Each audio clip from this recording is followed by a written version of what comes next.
Esse é o canal Protaço e essa é a quinta parte dessa obra. Não esqueça de curtir e de se inscrever no canal. Vamos lá! Começamos vendo um dos 7 demônios marinhos atacando o barco com toda a sua força, e o pai de Kana tentando contato com a Union Bushion. Enquanto isso, o pai do nosso prota está pescando de boa ali em uma pedra no meio do oceano, totalmente normal isso. E vê o barco que antes havia sido atacado pelo monstro, cheio de espinhos e com 2 tripulantes mortos fincados. Theon já entende o que está acontecendo e olha mais de perto aquela cena, então ele vira para a direção de onde o barco veio e olha atentamente. Cortamos novamente para Kana e seu pai, tentando fazer contato por rádio com a Union Bushion. Ele já está desesperado, até que houve um sinal de resposta.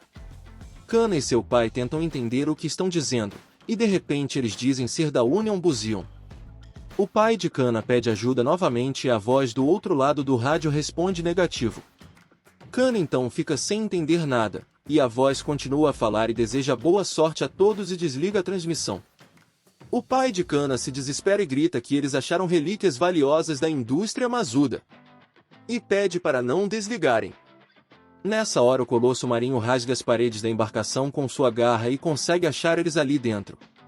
O monstro agarra o pai da Kana e ela fica em desespero, gritando pelo seu pai. Enquanto isso ele fala para ela se afastar dali e não se aproximar dele. Kana se assusta e não entende, mas seu pai grita para ela sair logo dali e se salvar. Ela chora gritando que não quer fazer isso e sem dar tempo para ela falar mais nada o monstro esmaga seu pai entre sua garra, jorrando suco de morango para todo lado. Kana imóvel só pode observar aquela cena sem poder fazer nada a respeito. Ela começa a lembrar dos momentos que tinha acabado de passar com seu pai e sua mãe. Lembra que estavam todos felizes e abraçados rindo e esperançoso com a mudança de vida que teriam. Ela não entende como isso aconteceu, como aquele monstro matou todos que ela conhece, porque essa situação teve que acontecer com eles naquele momento. Ela se vê em um abismo sem esperanças, e vemos que a garra do monstro está prestes a fechar em cima dela. A garra fecha com toda a força causando destruição no convés, porém Kana ainda está viva. Ela fica surpresa, alguém a salvou. E vemos Theon, o pai do nosso prota falando para ela não desistir de sua vida tão facilmente. Como se eu não fosse nada. Ele então se direciona ao cara que estava agachado com medo ali e pede para ele cuidar da garota. O cara fica meio confuso sem entender nada e pergunta quem era ele. E em uma pose de protaço. Ele responde ser Theon, um arpoador da Union Bushion. É o pai do nosso prota, era um protaço raiz.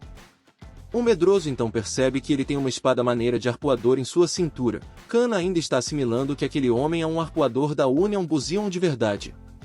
Vemos a expressão do medroso mudar para uma de felicidade, dizendo que aquele então era o famoso Theon. Ele diz que pensou que eles os abandonariam e se volta para a porta procurando pelos outros arpoadores que vieram ajudar. Porém não encontra ninguém. Theon nota alguns barulhos estranhos e percebe que aquele barco vai afundar a qualquer instante. Ele diz para o medroso pegar um bote salva-vidas enquanto ele distrai aquele monstro marinho e meter o pé dali o mais rápido possível. Vemos o cagão percebendo que ele está sozinho lá para ajudá-los.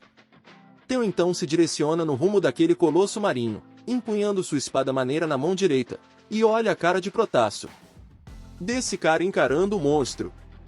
Já sabemos a quem nosso prota Leite Ninho vai puxar.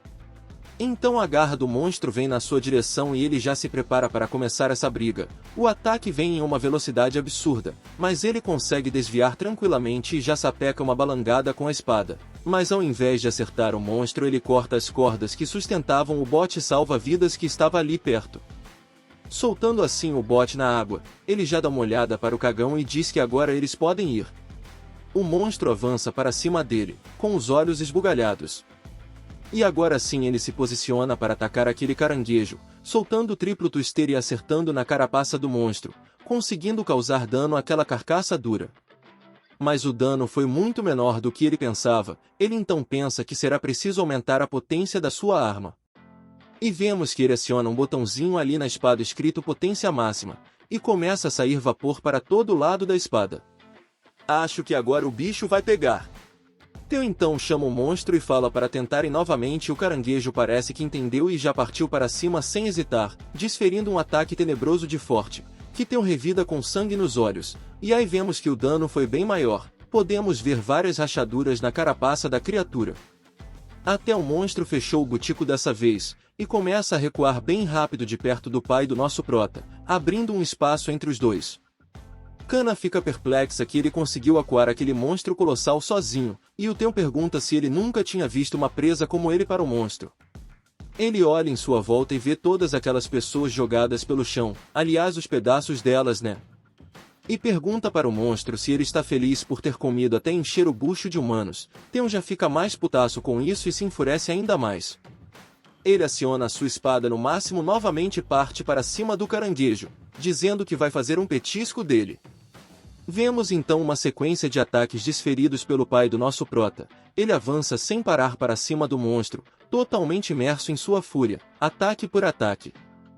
Nem o medroso nem a Kana acreditam no que estão assistindo ali, parece até um milagre para eles. Um só homem lutando de igual para igual com um dos 7 demônios dos mares.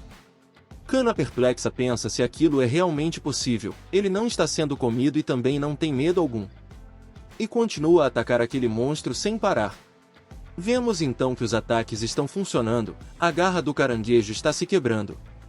E Theon percebe essa situação e parte para cortar ela por completo, avançando para cima do monstro. Vemos no seu olhar o tamanho da determinação dele nesse ataque. Ele senta a sarrafiada no caranguejo com toda a sua força, e em cada golpe ouvimos o som da carapaça daquele monstro quebrando. Esse cara é foda. Kana pensa consigo que ele é um caçador de predadores, e vemos que o pai do nosso prota era o Theonmar, o assassino de Leviatãs. Ele continua a fatiar o caranguejo e estou achando que já teremos realmente um petisco tamanho família. Quando Theon finaliza sua sequência de ataques, vemos que ele consegue decepar a guarda do monstro. Essa ai com limão deve ser uma delícia. Então o monstro solta um grito de desespero, nem ele esperava por essa. O medroso olha aquilo e já se anima enquanto Kana segue sem acreditar. Theon então começa a recarregar a sua espada e pensa que só tem mais uma lata de gás. Ele precisará acabar com essa brincadeira agora. O monstro toma a iniciativa e ataca primeiro, mas erra acertando o convés do barco com muita força. Theon então percebe que ele não estava mirando nele. Então o monstro saca um pedaço de barco gigantesco e joga na direção deles. Theon percebe que o caranguejo gigante está querendo afundar o barco, derrubando todos ali. Então o monstro joga o pedaço do barco na direção deles, sem dó. Agora a casa caiu. O medroso e a Kana nem têm tempo de correr e só podem olhar aquele destroço imenso indo em direção deles. O destroço acerta a cabine onde Kana estava e Theon observa o estrago feito. Ele entende que o objetivo do monstro era matar todos ali e fica irado. E partindo para cima do colosso caranguejo ele grita que vai matar ele a todo custo. E enquanto isso vemos que o medroso está inteiro e tenta se levantar. Kana por sua vez não deu tanta sorte e chama pelo medroso, pois ela precisa de ajuda para sair dali, já que suas pernas ficaram presas debaixo de alguns destroços. O cara olha para ela assustado e com o rabo entre as pernas ele abandona nossa mini Kana lá, e sai correndo feito medroso que ele sempre foi. Kana em desespero chama por ele e com seus olhos cheios de lágrimas percebe que está sendo deixada para morrer ali, por aquele mané. Cortamos para o pai do nosso prota, desferindo muitos ataques contra o monstro, um atrás do outro sem parar. Ele está determinado a causar dor naquela criatura. Podemos ver os cortes vindo de todos os lados e o olhar sério de Theon na sua investida. Então por um momento ele para e percebe algo. O gigantesco triturador de pessoas está imóvel, ele não está mais revidando as investidas dele. Theon pensa que aquilo é muito estranho e fica em alerta, observando todo o corpo do monstro. De repente o medroso arrombado sai correndo da sala de comando gritando e chama a atenção de Theon. Ele grita que não quer morrer ali e nessa hora alguns estrondos acontecem e Theon observa que os espinhos do monstro estão crescendo. Ele lembra do barco cheio de espinhos, mas sem dar muito tempo para ele pensar, o caranguejo desmorona em uma posição agachada. Ao ver isso Theon grita para o cagão se abaixar. E então uma saraivada de espinhos começam a voar para todos os lados em grande velocidade. Theon tenta se defender com sua espada, mas vemos que ainda assim ele está levando dano. E é jogado para a parede com a força dos impactos dos espinhos. O medroso não teve tanta destreza para correr dessa vez e foi acertado em cheio pelas costas. O pai do nosso prota só pode observar ele passando dessa para melhor de camarote, sem poder fazer muita coisa, até porque ele está preso por um espinho em seu braço direito e ainda foi atingido bem na coxa esquerda. E vemos que deve doer bastante quando ele tenta arrancar aquele espinho. O caranguejo do mal se levanta e fecha o butico e olha aquilo com muita preocupação. O monstro desfere um ataque contra ele com sua garra, e quando o golpe está prestes a acertar, Tenji apoia na sua mão presa e joga seu corpo para cima, desviando assim por um fio de cabelo. Ele logo pega o espinho que estava fincado na sua coxa e desfere um ataque contra o caranguejo, perfurando a dura carapaça dele. O monstro puxa sua garra bem rápido dali e como Teu não soltou, ele é arrancado da parede com a força do puxão. Mas aqui é o lendário assassino de Leviatãs. Ele aproveita o impulso e começa a girar no ar com toda a sua força até criar um redemoinho muito louco. Assim ele desfere um ataque muito mais forte no monstro e vemos que ele está convencido de acabar com essa besta marinha de uma vez por todas. Ele então começa seu combo de ataques simultâneos e vemos vários danos sendo causados no bicho. Mas de repente o monstro balanga uma pata em direção a ele e o joga para bem longe. Podemos ver ele quicando igual uma bola pelo chão. E esse ataque pegou o pai do nosso prota em cheio, mas mesmo assim aqui é o arpoador 6 estrelas. Ele se levanta mesmo estando difícil para ele fazer isso. Parando para pensar, ele nota que usou até o final do seu último cilindro de gás. Mas então o monstro começa a se mover para longe dele, e podemos ver que o caranguejo também não está dos melhores. Ele tem espuma saindo da boca e várias marcas causadas pelos ataques do Teu. Teu abre uma expressão de satisfação ao ver essa cena e fica animado, falando que o monstro não está bem. Ao olhar para o lado, ele percebe que o sol já está nascendo, e o caranguejo também tem a mesma visão, e o que parece um belo nascer do sol começa a queimar a pele do monstro. Conseguimos ver o olhar de desespero desse caranguejo indo para a panela. Ele então recolhe seus olhos para dentro da sua carapaça e Teu fica chocado com isso, meio que sem entender o que está acontecendo. Vemos então o monstro correndo o mais rápido possível em direção à água e dando um salto digno das Olimpíadas para dentro do oceano. Teu se pergunta se realmente aquele monstro foi embora, e ao perceber que sim, ele desmorona de joelhos, se tranquilizando e agradecendo por isso. O cara é bom, mas não é de ferro. Ele então reflete que até os 7 grandes demônios dos mares odeiam a luz do sol, então ele escuta um barulho e volta sua atenção para ele. Ao chegar na sala de comando, ele percebe que a Kana está viva, e pergunta se ela está bem. Kana, quase sem forças, só consegue chamar por ele. Teu então usa o que restou de sua força para levantar os destroços de cima da perna dela e libertar a garota dali o quanto antes. Kana então pergunta se ele matou aquele maldito monstro marinho e Teu diz que não conseguiu. Diz que ele ficou satisfeito e foi embora por conta própria por causa do sol nascendo. Kana então pergunta se ele vai voltar e Teu responde, quem sabe. E continua falando, perguntando se mesmo assim ela não está feliz de ver um novo dia. Kana responde o óbvio, né? Ela não está feliz coisa nenhuma. Sua mãe e seu pai foram trucidados bem na sua frente por aquela coisa. Então vemos ela se encolhendo de tanto medo e tristeza.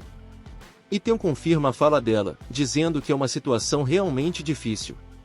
Interrompendo esse momento, vemos vários barcos chegando no local a toda velocidade. E nos é falado que são os arpoadores da Union Busan que chegaram ao local. Um pouco tarde, mas é isso. Kana diz que eles não estão ali por eles, mas que vieram apenas para recuperar as relíquias que seu pai encontrou. Um careca está negociando com a Kana, falando que em troca das relíquias que ela encontrou, eles iriam pagar pelo tratamento dela, assim ela poderia se recuperar de suas feridas. Ele diz que ela apenas tem que assinar o contrato e estará tudo bem com ela. Kana se tornará uma cidadã completa da Union Busan. Então ela, sem opções, assina o documento. Ela perdeu a sua família, sua casa e seus amigos, sendo a única sobrevivente naquele dia, e o careca estava lhe dando parabéns, por ter conseguido se tornar uma cidadã. Eles chegam à Union Busan, e vemos toda aquela estrutura novamente. Os arpoadores eram tratados como heróis pelos civis, todos ficam espantados com o tamanho da garra de caranguejo que eles trouxeram. E dizem que os arpoadores derrotaram os Kutoon, um dos 7, e recuperaram uma relíquia valiosa. Kana então percebe que ninguém ali se importava com as pessoas que morreram para que todo aquilo estivesse ali. Ela pensa que para aquelas pessoas os refugiados são apenas descartáveis. Ela e sua família são apenas ferramentas que fazem o trabalho perigoso de graça, em troca de um dia poderem morar naquele barco. Ela então percebe que tem um grupo de homens falando dos refugiados perto dela. Eles estão falando mal deles e que nunca pensariam que eles seriam capazes de encontrar uma relíquia da indústria maçuda. Um deles continua falando em tom de descaso, que os refugiados massacrados tinham enviado uma mensagem de SOS, no dia anterior. E fala como se fosse uma piada, que ele respondeu negativo. Enquanto os outros dois riem disso, Kana fica chocada com essa fala. E como se não fosse suficiente, o arrombado ainda fala que como todos os refugiados morreram, eles conseguiram as relíquias praticamente de graça. Kana fica ainda mais furiosa com essa situação e os homens percebem que tem alguém escutando eles. Ao olharem para o beco, eles se deparam com uma figura assustadora, e é a nossa Kana com uma garrafa quebrada em sua mão, putaça da vida. Ela então se direciona ao arrombado e pergunta se ele então estava esperando todos que ela conhecia morrerem para os monstros marinhos. Aqui vemos o olhar frio da Kana que conhecemos.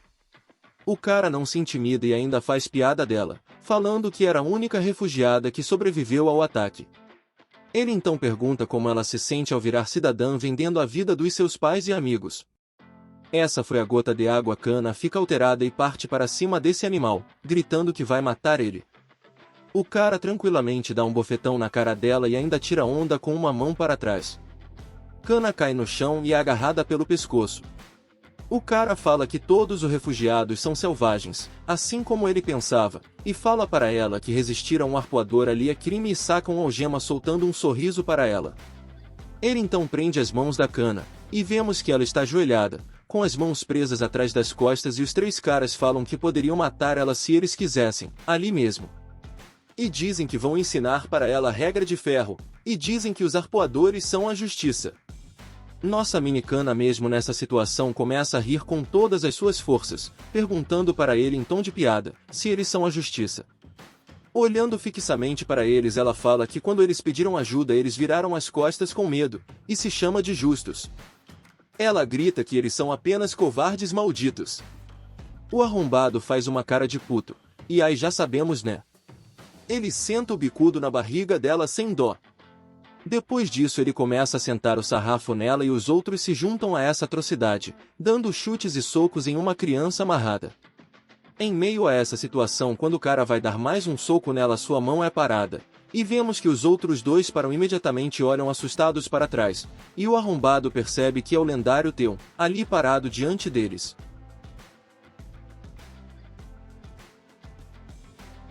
E por hoje é isso, pessoal. Espero que tenha gostado e não se esqueçam de curtir e se inscrever no canal, isso nos ajuda muito. Fui!